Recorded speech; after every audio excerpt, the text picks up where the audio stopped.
right, everybody. Welcome back to Top Ends with Twins. How are we doing, Luke? We are doing terrible. This game week has been torture. It's been Yeah, so bad. I'm still optimistic. We're 5 game weeks into FPL at this point, so there's a lot more games to be played, a lot more opportunity, but it's pretty bad right now. it's been one of those days for me, and this all kind of sums up like our whole, I think, both our FPL experiences this weekend.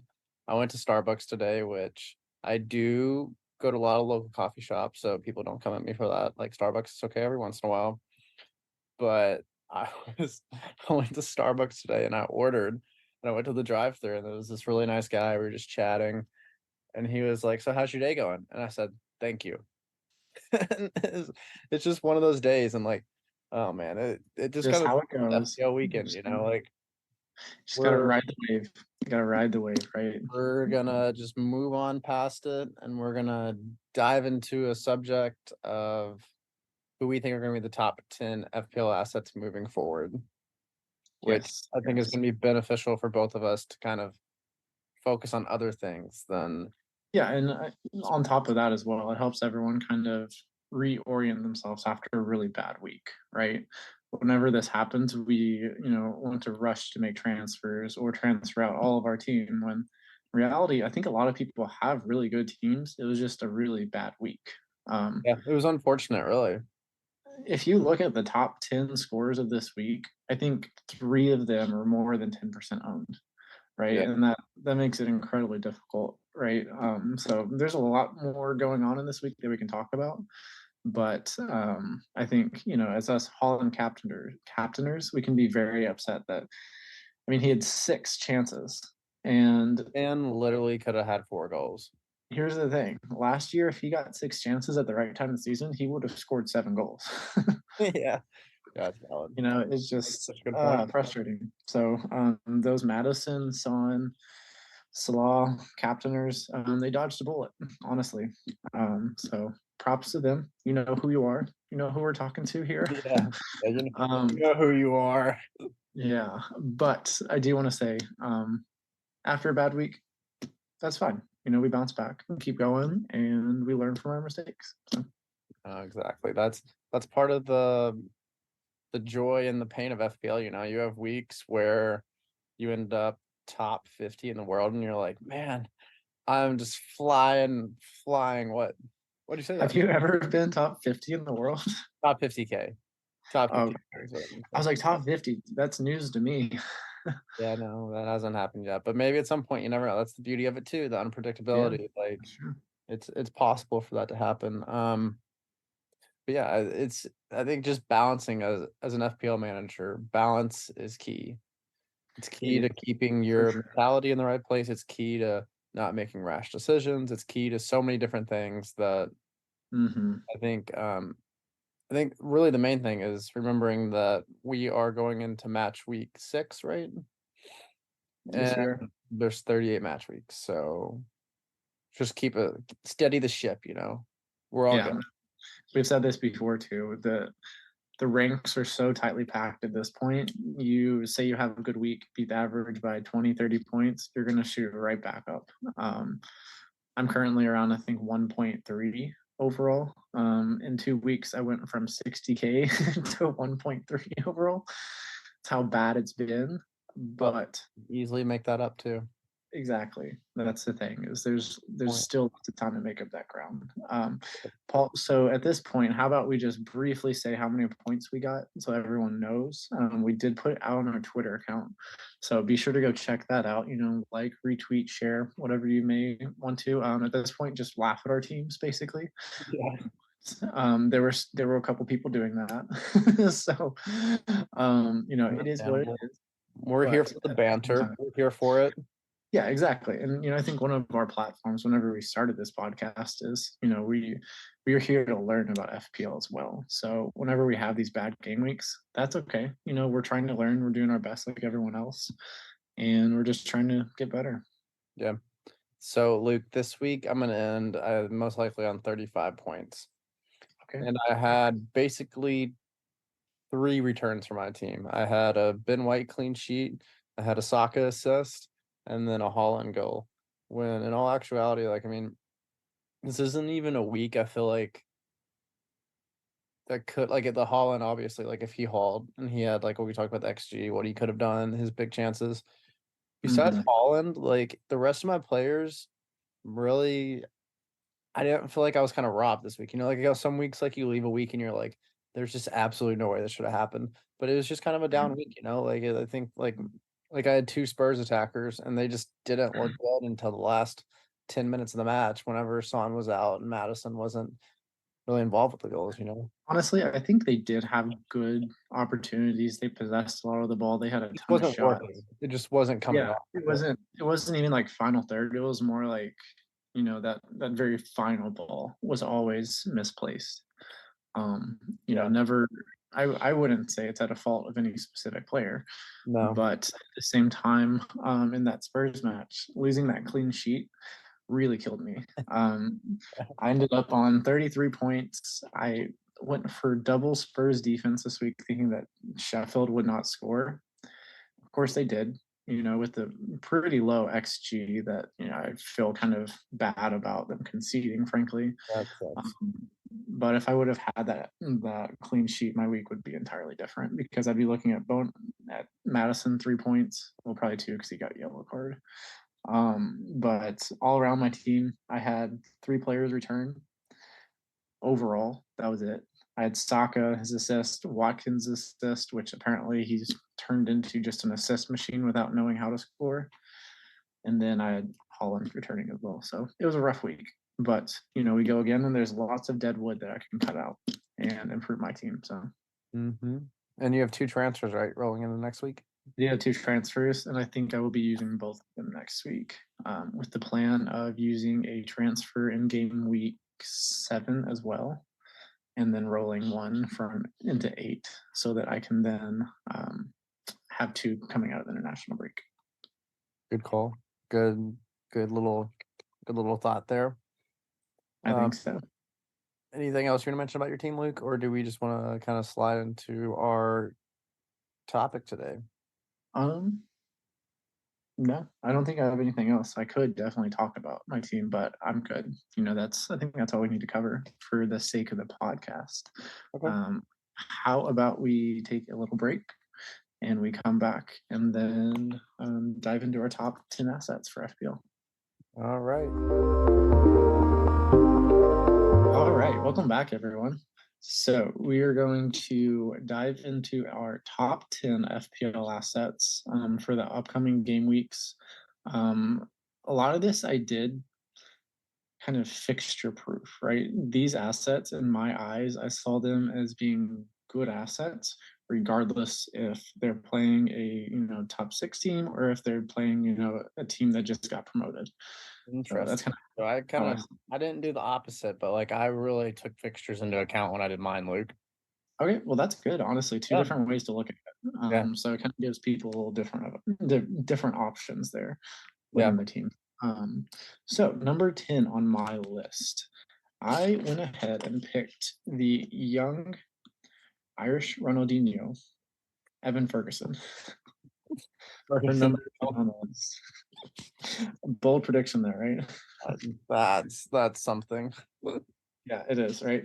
But so the reason why I picked Evan Ferguson, I think he is a player that he's, built up really nice XG in all of the matches that he's played in.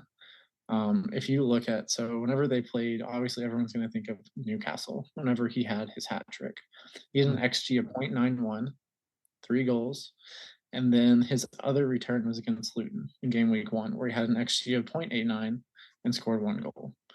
In the other matches, he's had good XG. So against West Ham, he had an XG of 0.67, didn't score, but that's showing he's getting in those really good positions. The only concern with him is he going to play week in, week out. Yeah. But I think with Valid. him, as long as he stays healthy, we're probably going to get 25 game weeks out of him, right? In my opinion, that's why I see it. And with how good he converts the ball, anytime he takes a shot, it has a high chance of going in my opinion. Just the Hmm. way he strikes the ball and how clinical he can be. If he's on the pitch, I think he's going to be a great asset, and I think he's worth the rotation risk, possibly, in my opinion. Yeah, dude, I'm kind of there with you. I think he's a really interesting option for people to look into because, as you know, like this podcast, like we're just massive fans of Brighton, which obviously Arsenal, you have my heart. I'm there for you, but like we just really enjoy Brighton as a They are a club lot of fun, and for Sarver, her sure. manager, and what they're building is just awesome. And off the back of what they did over the weekend against United, where they put in an incredible performance, transitioning out 6 players, bringing in completely 6 new to the starting 11. I mean, you can't beat it. It's Dude, it's incredible. crazy. It's honestly, it's so wild to me that people even like I really wonder sometimes if people actually even watch the Premier League because all the coverage about like Manchester United, oh, they got beat by Brighton, what's wrong? Like Brighton's easily better than Manchester United. Agreed. And I Like it this the is something discourse around it makes me so mad because like if it's almost like it's really like people haven't been watching. Like even like they so there was a stat going around that Brighton have beat United 4 straight times. And last year and this year, Brighton, honestly, well, I guess there was a phase that United went through where they may have been better than Brighton, but like Brighton are head and shoulders, I think, better than United, especially with all the dysfunction happening at United. Yeah, and look at their squad, right? From top to bottom. You say Brighton's B team played United's B team, you would easily take Brighton's B team because I mean they rotate half of their squad week in, week out, which makes it difficult as FPL managers to know who's going to Yeah. play. But if we're willing to ride that kind of roller coaster of not knowing who's going to start and just say, I'm going to accept when he plays, he's going to be a great asset, Yeah. then Evan Ferguson is someone to really look at. But let's move on. Your number 10, Paul. Who do you have? Okay. So this one is almost, and so I've actually one, two, three players from this team on my list. So it's yeah, from Spurs. the team. Spurs. No? Do you Um, want to guess which club it is? yeah, I'm trying to. Is it Arsenal? Nope. Outside of that, I would say, They're up north. oh, Newcastle. Mm-hmm. Okay. All right. Yep. And the So fixture that makes a lot of sense. Yeah, yeah, so basically very fixture focused, but with so number 10, Harvey Barnes. I love that. I love that. I really believe that so he's had limited minutes this year, and if you look at the stats, let me slide over.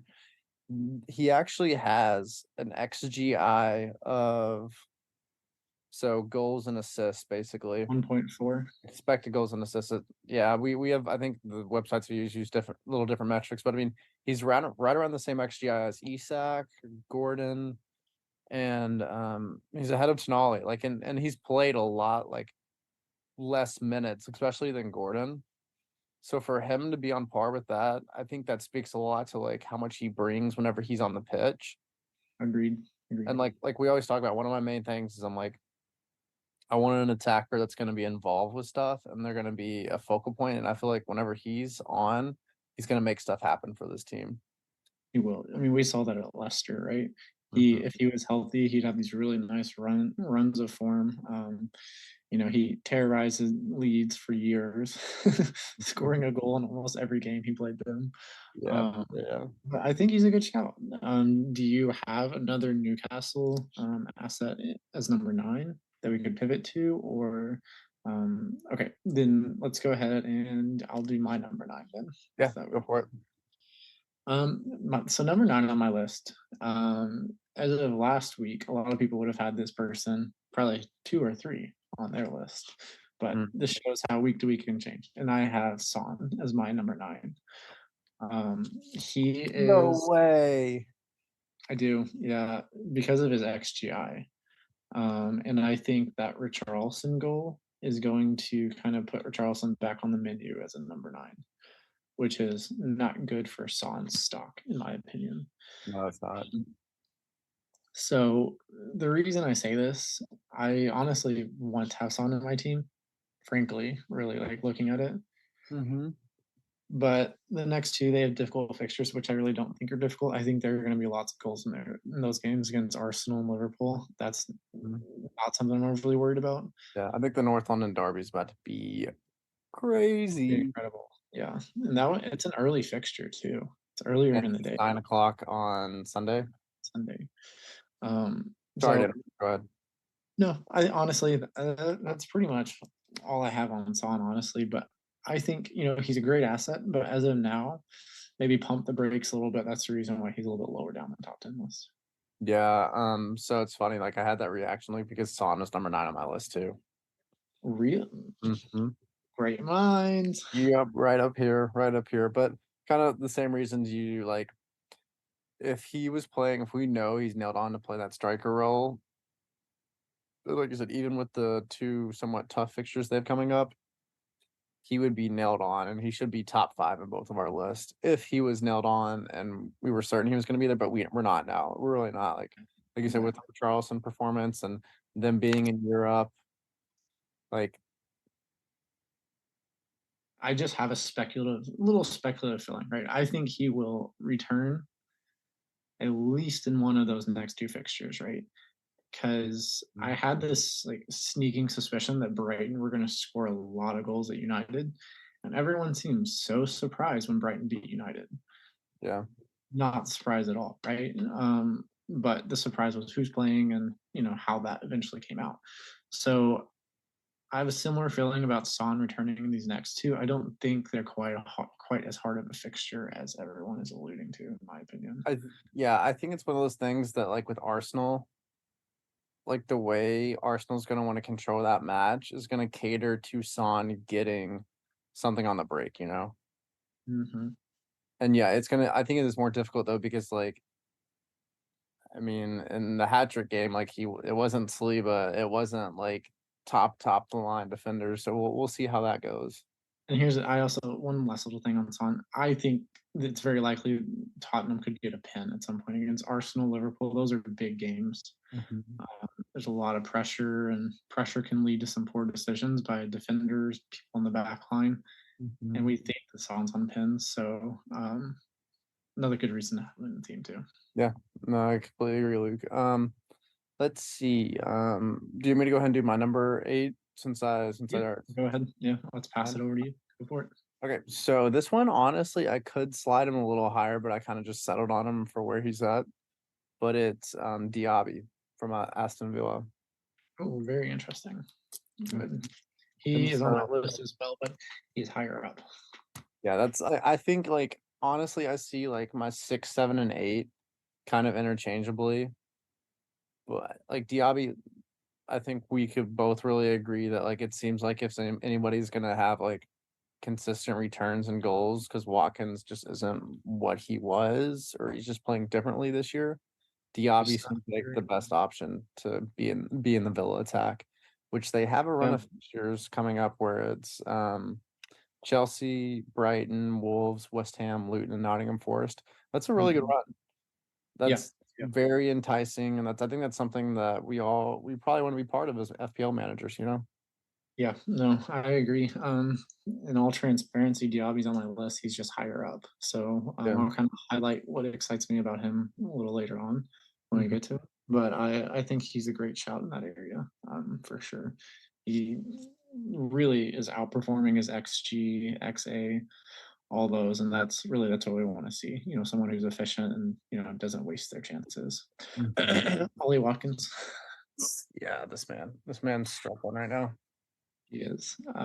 Okay, so my number 8 on my list is Destiny Udogie with Tottenham. I Um, kind of figured you'd have him on there.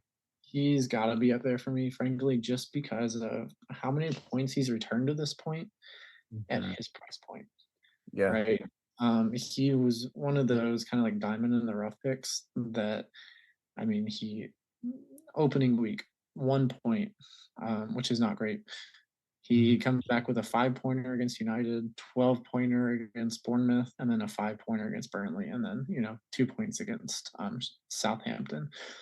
But with his underlying numbers, an XA of 0.6, XGI of 0.7, Yeah, that's stuff you want to be seeing from someone at who was 4.5 mil. Now he's 4.7. So understandably. a pretty low ownership, right? Whenever those Luton fixtures come around, I think his ownership is going to skyrocket. Um, that's why I'll be happy that I have two Tottenham defenders.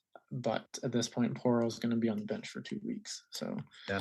But I something mean, I the thing just with Toro too is like he possibly could get you a return in either of those games too. yeah, and that's someone who would be a good maybe first person on the bench where he could easily return and sub on if I need it. But yeah, I think Udogi great asset. Like I said earlier on the pod before, I think he's going to skyrocket in value over the course of the season. Mhm. And be kind of a mainstay in a lot of teams as Tottenham continue to get better, continue to push forward and score more goals, and hopefully keep clean sheets too. Yeah. Whenever we're so do you want me to do my number 7 or do you want to go? You just keep rolling. You go ahead. You do yours. Okay. So seventh, the seventh player. Sorry, I don't know what I'm saying there. The number seventh. Number seventh player. The seventh player on my list is Yeah. Callum Wilson. Really? Did we match up again? No, no, no. I actually have him higher. Oh wow, that means he's significantly higher than. He's quite a bit higher, let me tell you. Very intriguing. So I have Callum Wilson as number 7, just purely because if he's going to be playing, I think he has to be in our teams almost. Mhm. Um, he's dropped in price, so he's 7.8, so you're getting him at a bargain. And he scored 2 weeks off on the bounce, right? So if he's in there, we know he's going to take pins. That's a huge plus, and he's an excellent pin taker as well. Yeah. So we're not worried about him missing pins. We know Newcastle have a great run of fixtures coming up. The only concern is European football and other competitions as well. So there's a lot of rotation with Newcastle, but it almost feels like that they're priming Isak to be their Champions League striker. Mhm. Wilson might get Premier League fixtures, Which but ideal. ideal, right? And I think that's why he didn't get over 30 minutes in the first 4 game weeks. They want him resting, stay healthy. But I saw a report on Twitter that he was possibly injured. He trains separately from the team. Are you kidding me? No, it was a precautionary kind of thing, I think. But Oh my God. if he can't stay healthy, then there's no reason for him to be on these lists, right? But this is assuming he's healthy, I mean, he's available for the vast majority of games. So that's why he's number 7 on my list. Yeah, he had a .9 xG against Brentford. A lot of that comes from the penalty, but he still looked really good. And that was a someone good that match. That was a really good match. it was, yeah, it was a lot of fun. It was a good one to watch. I think at that point I was probably, you know, not feeling much of that point after the week so far. Oh, you're Um, good. but it was kind of a nice way to wind down a really, really bad Saturday in regards to FPL. Yeah, that was just a kind of fun Premier League match to watch, not necessarily FPL, but just a fun little contest there. Luke, do you want me to go ahead and move towards Yeah, my number let's 7? let's do your number 7. Yeah. So I think this one is spot on accurate, and I don't think I'm wrong. I could be, correct me if I'm wrong though. But I have number 7 on my list is Saka, who I think's number is number 7. Pretty sure Nicely. I'm right. I did not do that intentionally though, but I Look at you go. I should have. But I think it's almost impossible for for me as an FPL manager to not have Arsenal assets in my team. And that's notwithstanding like me being a fan of Arsenal and all these things, but it's more so like they're gonna get goals. Like Arsenal's gonna score. And mostly like I think you could go Odegaard or Saka, and I don't think you're really wrong. You can convince me of either. But it just seems like Saka's going to be involved with a lot of stuff for Arsenal, especially now with Martinelli possibly being out. I actually haven't seen reports about what they think, timeline, any of that stuff yet. Mhm. It just seems like Saka, especially, hopefully he's on pins. Hopefully so, because, you know, we want to see that. But I mean, to me, I think he just I would want it like to not have an Arsenal asset to me is kind of deficient on my part, you know, as an FPL manager, because I just feel like there's goals there that you can find easily. Yeah, I agree. But for me, some of the comments that Arteta is making at the moment are very anti FPL positive for a lot of managers. Mhm. He's talking about all this rotation he can do within the squad. And really, like Saka doesn't have necessarily a like for like replacement that Arteta has shown that he trusts, in my opinion. Yeah. So it seems like Saka is nailed as long as he's healthy because, I mean, he will have Saka running out there for if they play 98 minutes, Saka will be playing 99, in Arteta's opinion. Yeah, Um, which is kind of weird. You would think that like he caters to a lot of what Arsenal wants to do on that wing, like the control, the ability to cut in, all these things that Arteta wants, and to facilitate for other people.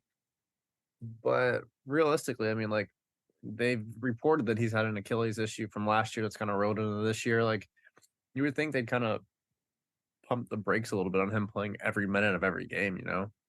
yeah, that would make sense, but for some reason they aren't, at least up to this point.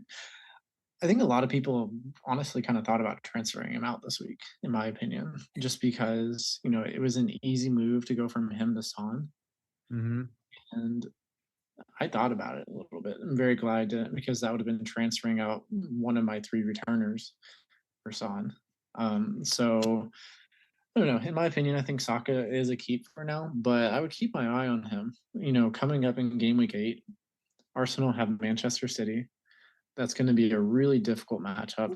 It is going to be at the Emirates, so it is in favor of Arsenal in that regard. But at the same time, I just don't. I think Saka is someone that I'll be thinking about for a little while to see if I want to keep them in my team or not. So Yeah, valid. we'll That's all play valid. that by ear. But how about I dive into number 6 on my list? Go for it. It's Saka. Dude, we've been really close on a lot of these. We have been. We think alike, weirdly enough. Yeah, so Saka's up there. I think we don't really need to dive into it too much because we just talked about him. I gave my opinion, kind of what I'm thinking, but he's a great FPL asset if he's on the pitch, especially if he's taking pens too. So I'll just move on to my number 5. Is that good? Yeah, go for it. My number 5 is Diaby. Okay. This is one of those picks that is pretty fixture dependent. Villa have a great run of fixtures coming up that I am very excited about as an FPL manager. And Diaby is currently owned by 10% of managers. With that run of fixtures coming, around game week 8. So 8, they go Wolves away, 9, West Ham at home, 10, Luton at home, and Forest in 11, then Fulham in 12. That's an incredible run from 8 to 12, where they're taking Oh on, yeah. a lot of lower tier sides that are going to concede a lot of goals. Bring So all Watkins back in? Question mark. I don't think he's going to lead my team. Ooh, spicy. He's going to lead my team. I think I might just write it out.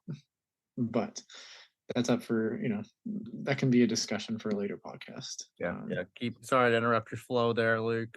No, you're good. So Diaby, if you look at his numbers, he's someone that I normally wouldn't be overly interested in because he doesn't really pass the data test, frankly.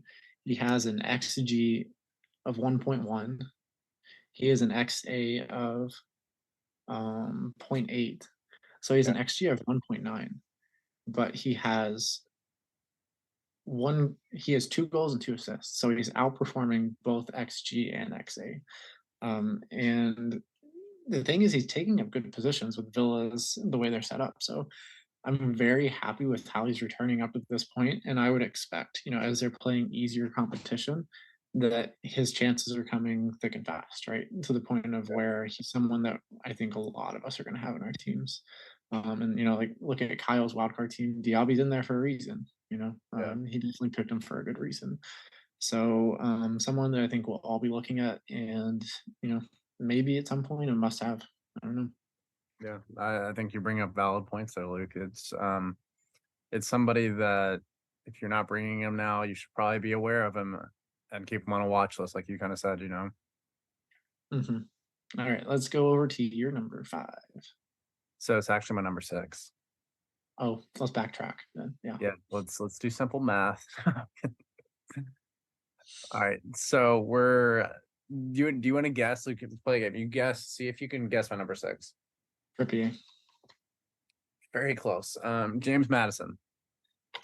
Whoa. Oh, wow. Okay. Interesting. This is gonna be fun. You thought he's probably like number 1 or number 2 for you, isn't he? Or like top. He's top 3 for you, isn't he? He's up top. I'll say that right now. Yeah, for me, I mean, I just think that the people I put above him, I think have a better run of fixtures. And I also like, obviously, like I fully believe in James Madison. Like, no doubt he should be nailed on everybody's team. But the people I listed above him, I don't know. I just feel a little bit better about that because I think I do doubt Spurs a little bit for the Arsenal match and Liverpool. Like, it's not that I doubt them, but it's kind of like they've had relatively easy fixtures so far, and they're going to be tested a little bit more going forward in these next 2 matches. So I'm not transferring him out. I'm not doing any of that, but like I'm thinking maybe like honestly, did you see the quote that Ainge put out about a reporter asked him the question of like basically in telling what would you say to the fans like that are just like totally losing their minds over the start to your season, blah, blah, all this stuff. And he was like, I wouldn't say anything to them. He's like, I want them to enjoy this. Like, this is a great start to the season for us. Like, I'm not gonna crush anybody's dreams. Like, what if we do it? Like that kind of mentality. And he just seems like a really cool dude. Did you see his other quote as well, where they were like, they said, "What do you think about this spectacular start to the season?" And the first thing he said was, "Spectacular start? We lost our world class striker. I wouldn't call that a spectacular start." Yeah. And it just proves a point. Like he's making do with a team that lost the second highest goal scorer in the Premier League ever. Yeah. Ever. That's crazy. And they're scoring all these goals Yeah.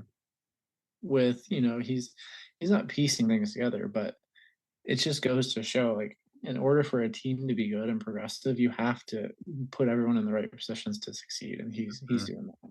Yeah. Yeah. But for Madison, we'll see my list above him, my top 5, and I'll kind of detail reasons why I think other people are better. So we'll roll with Okay. that. Yeah. Okay. Well, let's go to your number 5 then. Okay, number 5, Kieran Trippier. I was close. You're I you're figured it very was close close. in your direction. You're Yeah. very close. But I mean, looking at Trippier as an asset over this year, he had I think like 6 points going into this last match week, which is just Mhm. unheard of. It's just insane. I mean, there's a reason why he was priced at 6.5 starting the year. He was an absolute beast in FPL last year and got Mhm. continued turns, clean sheets. It kind of died out a little bit towards the end of the year with Newcastle. But Trippier is a large portion of their team, controlling the pace of the game, control like helping with the attack, defending. He does everything for them, and he's a bonus point machine. Like this man is producing in all facets of the pitch. So I think he's somebody, especially when you look at the run of fixtures, that you go Sheffield, Burnley, West Ham, Crystal Palace over the next 4. I see a good chance of clean sheets in 3 of the 4, maybe 4 or 4. Like at West Mhm. Ham is a lot better this year, so that's going to be a lot tougher fixture for them. But to me, that game Right. probably is going to be 1-0, maybe 1-1, 0-0. Like I think this, Yeah. I think Newcastle's a team that's set up really nicely to go against West Ham. yeah, They don't commit too many men forward, so West Ham don't really have the opportunity to break the way they're going to want to. I think mhm. they're going to frustrate them and maybe even draw them out a little bit and get them out of that really low block that they play. Yeah, yeah, I agree. But yeah, Trippier. I mean, he's gonna do everything for them. He's on corners still, right? I think he's still on corners, Mhm. certain side. So he has chances of returns, and he also has really high chances of clean sheets going forward. So I think he's going to be an asset that people are. He's probably going to be coming in my team this week. I'd Yeah, say. it's someone I'm considering as well. He's a great asset, and I'm going to be honest, he didn't make my top 10 purely because I kind of forgot about him. So he Oh, would have been in my top fraud 10. alert! Luke's on fraud alert. No, I'm not. I'm not. But I kind of wanted to be a little creative with mine too. And Okay. I figured he'd be in yours. So that's kind of the reason why I didn't make my team, but definitely someone to target for our teams. I Yeah. think he's an incredible asset, like you said, bonus point machine, all of those things. He's someone that I think we should be getting. The only fear would be rotation because of European football, in my Yeah. opinion. So, yeah, uh, just keep going, Paul. Let's hear your number 4. Okay. So this is gonna be the man from Brentford, Brian, my dude. He just seems like he's gonna be in the goals this year. Like it really seems with Tony out that he's gonna be producing in Brentford. Like I don't know, like it Thomas Frank system, they just seem to find a way to find goals from all these different places, whether it's on the break, whether it's drawing pins, whether it's doing like they just put teams in a lot of uncomfortable situations with the way they play. Mm-hmm. And it just seems like he's going to be at the figurehead of that until Tony comes back, which is till, and I think it's after the Christmas break. So it just seems, and especially for his price point, I mean, what is he like 6.8, 6.9 now? Something like that. Like He's currently that's at 6.9. Yeah, he's risen in price 4 times. So that's why. a Like, I mean, he's, I think it's just so hard. Like, I mean, there's that midfield bunch is like, it's really hard to find a mid-price midfielder because there's so many options. And I think he is I guess the gemstone of those mid-class midfield assets, you know. Yeah, he's definitely been the diamond amongst the rough of 6.5 mids, and they haven't been rough. They've all performed Oh, really they've been well. good, but he's Marsh, been great. Bobby, Kudus is one of the new additions to that. But I mean, if you look at him, his XGI has been incredible. His XA has also been good as well. Like he's doing everything for Brentford, and he's on pins too. So he's someone that if And you he don't gets have so him in many your team, pins. yeah, he's someone if you don't have him in your team, you want him in your team. But if you've had him up to this point, he's been a huge differentiator for your team as well. Um, so I love him, and that's why he's number 4 on my list as well.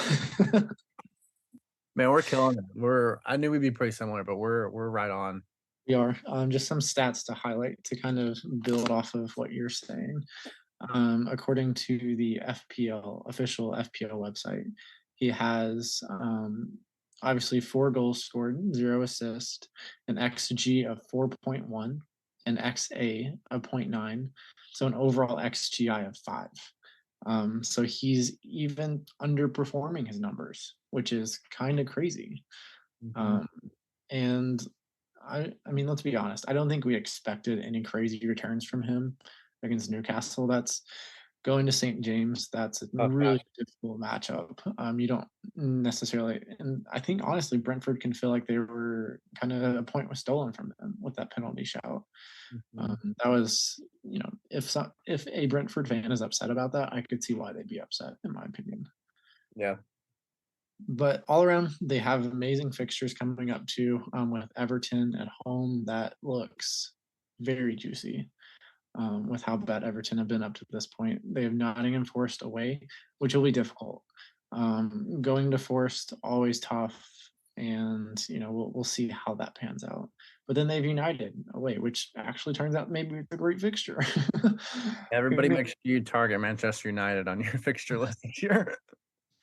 And then they have Burnley at home, Yeah. right? So a really good, out of their next 6, they have 4 really good fixtures that we'd all be excited about if we had Brentford players in our squads. Mhm. So yeah, I agree with you, Paul. I think Mbomo is an excellent shout for our teams. So shall I just go ahead and go to number 3 on my list? Yeah. Rip it. Go for it. Number 3 on my list is the Egyptian king, Mohammed Salah. Yep.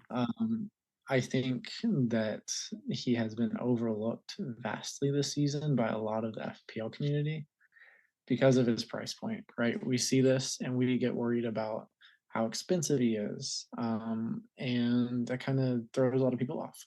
But in my opinion, I think if you can make a team that you're happy with and have him in there, he's a good person to have in. So basically, if you're wildcarding, I would suggest if you can build a team you like with him, go for it. There's at this point, I've seen enough to make me say, if you can get him in and you're comfortable with that team, more power to you. I Yeah. think it's a good decision. But overall, he has an XA of 2.08, Mhm. which he has 4 assists. So He's way overperforming that.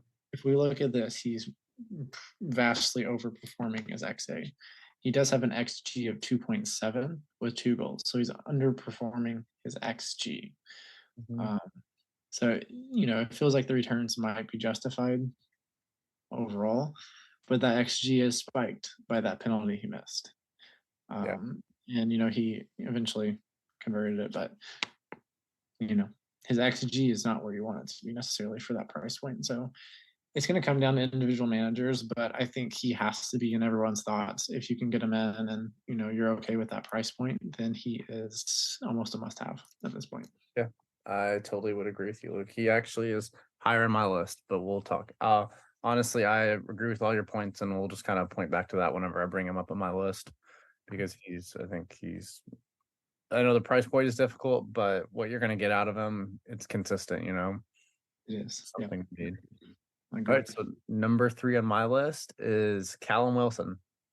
Callum Wilson. All right. There's a very large asterisk besides this because as we always talk about in the pod, the main thing with him is the minutes and is he going to be on the field? But like you were saying with Isak, I really believe right now that the way it's working out is it seems like Isak, like you said, is going to be the Champions League striker, and they're going to deputize Wilson for the Premier League, which is just something that I love to see because I think Isak has the ability to score hat tricks, to do all these things, but it just seems like Wilson, when he's in, he's going to score 1 or 2 a game. And if we can get that consistently going and have those like just basically expected returns as an FPL manager, that's all you could really wish for. Like to have Agreed. Agreed. consistent numbers.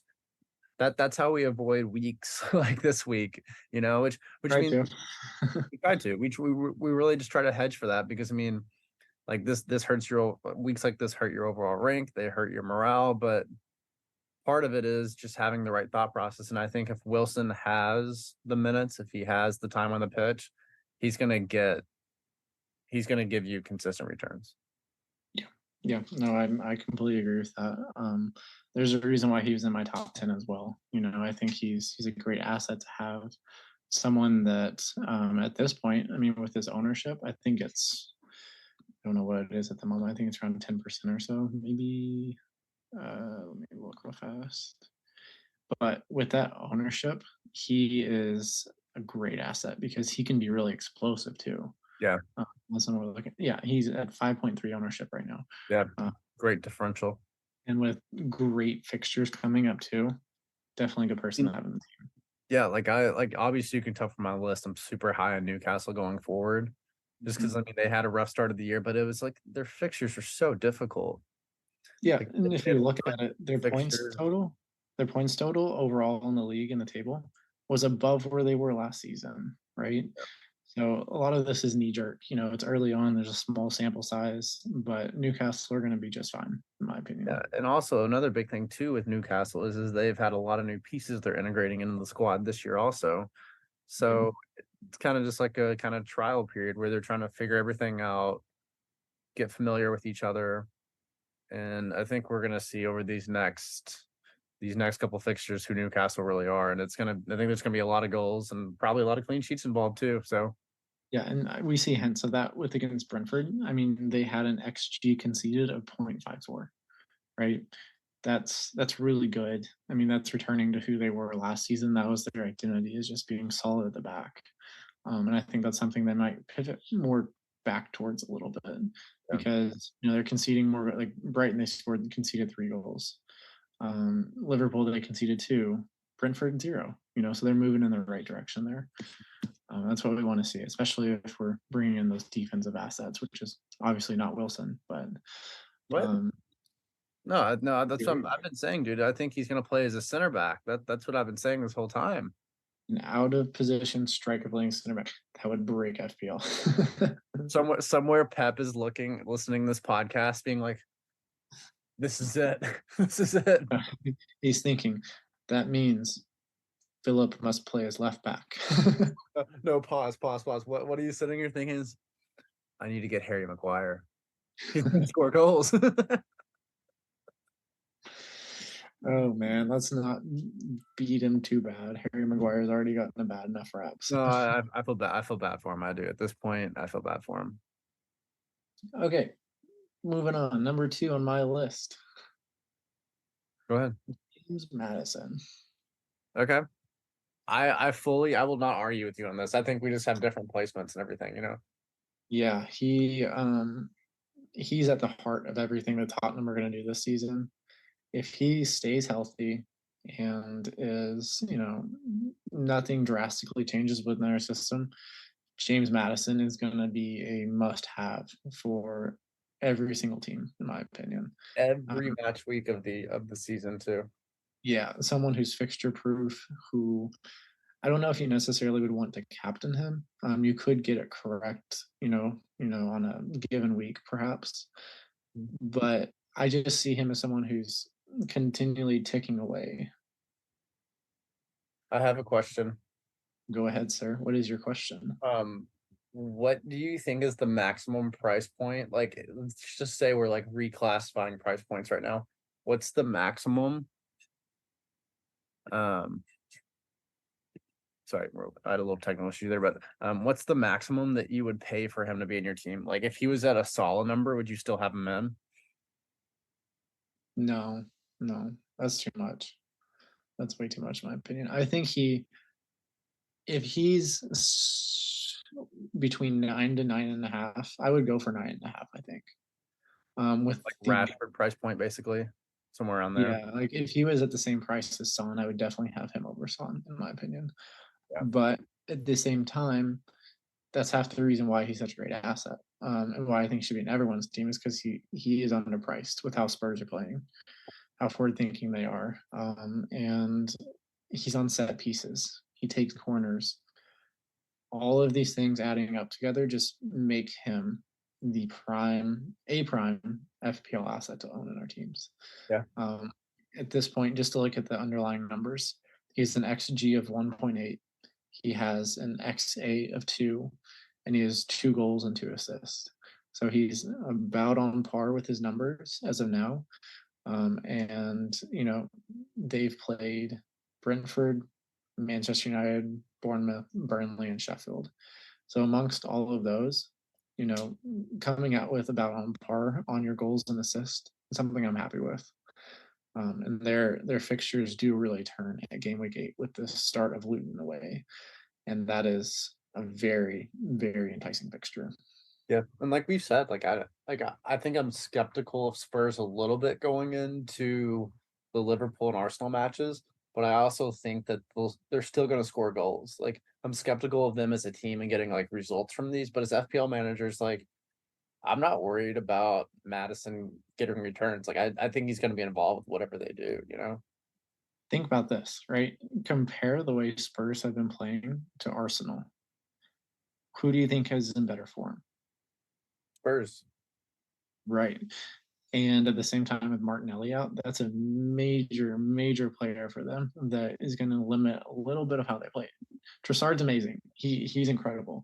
He doesn't have that burst that Martinelli does, or the creativity necessarily in the same way. He's a different profile. It's different, but also like I think if you bring Trossard and Jesus into the squad together, like Trossard on the left, Jesus up top, I think Arsenal's as much as like missing Martinelli sucks, I think they're going to be fine with those two coming back in. You know, But think about how much have Trossard and Jesus played together. I just don't know if they have that time on the pitch that makes me, excited to see them playing together, right?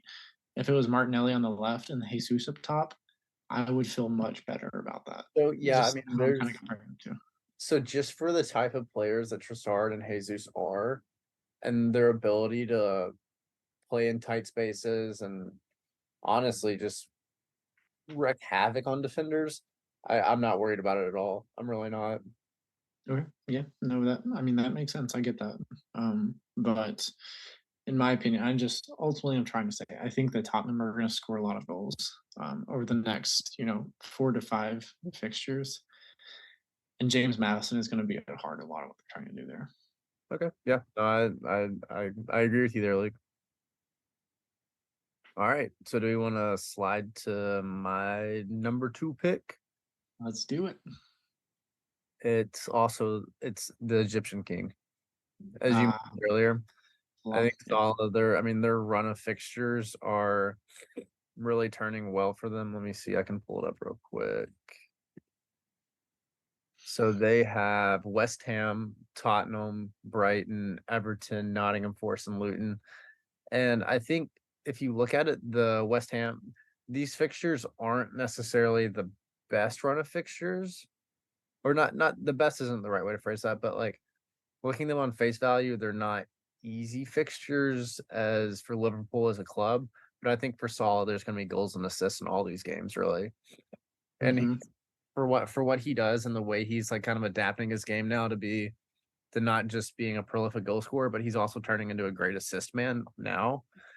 It's gonna be really hard to pass up. And the price point's the main thing. Like we always know with Salah, like that's something that if you didn't set your team up originally, if you're not wild carding, it's hard to like work him in your team and make it manageable and like not take a hit and not just rework your whole team for him. So I think if it's manageable, he's going to be really hard to pass on with those run of fixtures. But it's also, like I said, it's a little difficult to get him in if you don't already have him. In my opinion, a good pathway to get there is going from either Rashford or Bruno if they're in your team and making that move to Salah. That's something that I would, be a big fan of at Yeah. least in my because we can see with United, there's just a lot going on there right now. Mhm. Maybe not the most reliable for FPL. They could return, on any given week, but consistently, I think Salah is a better option. And going from them to Salah, well, obviously you're going to need to make another transfer unless you have a ton of money in the bank. But Salah seems a lot better point route to points, even though they do kind of have some difficult fixtures coming up. Yeah. Yeah. I agree. They do. I think obviously neither of us have a United player in our top 10. So at this point, United just we need to wait for them to figure their stuff out, and maybe later in the season, Rashford, Bruno will be viable. So we'll sit, we'll watch, and see what they do. Hoyland's someone that's interesting to watch too. Um, Yeah, his physicality is impressive, but we need some more time seeing him in the Prem. It's kind of similar to Nicholas Jackson. Like that transition is really difficult. And sorry, didn't mean to bring up any hurt feelings there. Yeah, Jackson just, he's struggling, and I don't want to be that person to, dig deeper into his struggles. So we just won't go there. yeah, But the Premier League's difficult, and adapting to that pace can take some time. yeah. So Just real quick thing for everybody listening. I think Chelsea and the whole Jackson situation is something that is easily like just explained by the fact that Nkuku's out. Like he was gonna be the talisman of their attack, and I think he'd make Jackson's life so much easier because obviously Jackson's still young, he's still learning, he's still working on a lot of things in his game, but he has a lot of really good assets as a player. Like there's a lot of moments he's had where I mean he's obviously putting himself in good spots. Look at his XG. He just isn't converting right now, and I think Nkuku would make those chances a lot easier for him because like he's in the right spots or he's been in the right moment sometimes. I think if you watch him, sometimes you could see that like maybe they just haven't figured out where they want everybody to be yet, but he not to go a whole rant on Jackson because obviously I've owned him and he's been difficult to own, but kind of to defend him a little bit, I think it's kind of missing players, them just trying to figure stuff out. And it's as like people that watch soccer that understand soccer, we know it takes 11 people to play the match. It's not ever on one person. It's not ever one little moment. There's 90 plus minutes in a game. Like one little moment can define a match, but it's also not the whole match too. So exactly. Sorry, I'm trying to find this tweet right now. where someone put together the entire price of Brighton's starting 11, It right? was, I think it's like 17.9 million. Yeah. So then after that, I went through just for fun and added up the price of Chelsea's starting 11. It was somewhere around 354 million pounds. Yeah. They had two on freeze, I think. Well, no, two academies, so Cowell and Gallagher, and then Thiago Silva was a free. So that's amongst 8 players in your starting 11. And that's with Caicedo on the bench, and Cuckoo, who they paid, I can't remember how much. It was like 60 to 70, right? Maybe. It's just crazy. So I Also, think this. did you see the stat floating around that so I think United and who was the second one? It was United and Chelsea, who we were just talking about. They have the two largest like squad expenditure of any teams in the world. It was like 1.2 billion and like 1.1 billion. It's That's crazy. insanity. Yeah, there's just too much money in football, honestly, in my opinion. We can, get on that That's argument a at a later whole date. other discussion. But I think going back to Chelsea, right? This speaks of a systemic organizational issue where they do not understand, for whatever reason, that you cannot just splash money on people because they're expensive. You have to strategically build a team, and that takes time, right? Well, So Luke, what you go ahead, keep going. I'll go ahead. all I'm trying to say here, if you're Chelsea, clearly piecing together these players who are respectively good in the environment that they're coming from, it's not working. Trying to piece this all together at one time.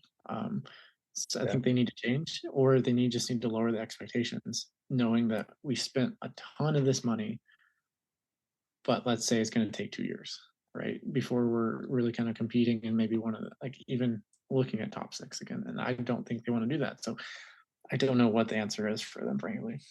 So what I really think, I think there's so much hypocrisy within that organization that they can't step away and be like, we actually really don't know what we're doing. And realistically, what they should be doing is they should be going to clubs like Brighton, and they should be taking their money and they should be bringing in people that are making the decisions at Brighton, people that are making decisions at Brentford. They should be going after their sporting directors, after people that have Well, established their club. they already tried that, right? They hired Graham Potter's entire staff and eventually paid him out an ungodly amount. So that's enough on Chelsea, I guess. But our number one, I don't think we need to say who it is. It's Erling Haaland, Mhm. the Norwegian giant.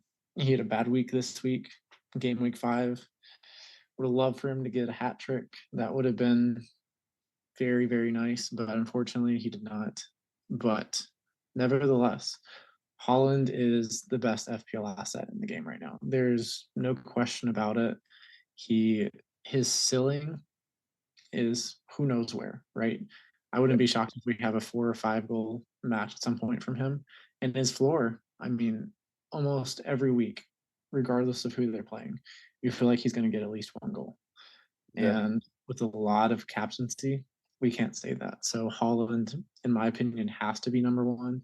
I don't think there's a lot of debate for anyone else being up there. Guys, don't play the game, the Holland game where you try not to. He has to be in your team. The captaincy thing you can kind of roll the dice with. Like, obviously, for some people, it probably worked out this week. This past week.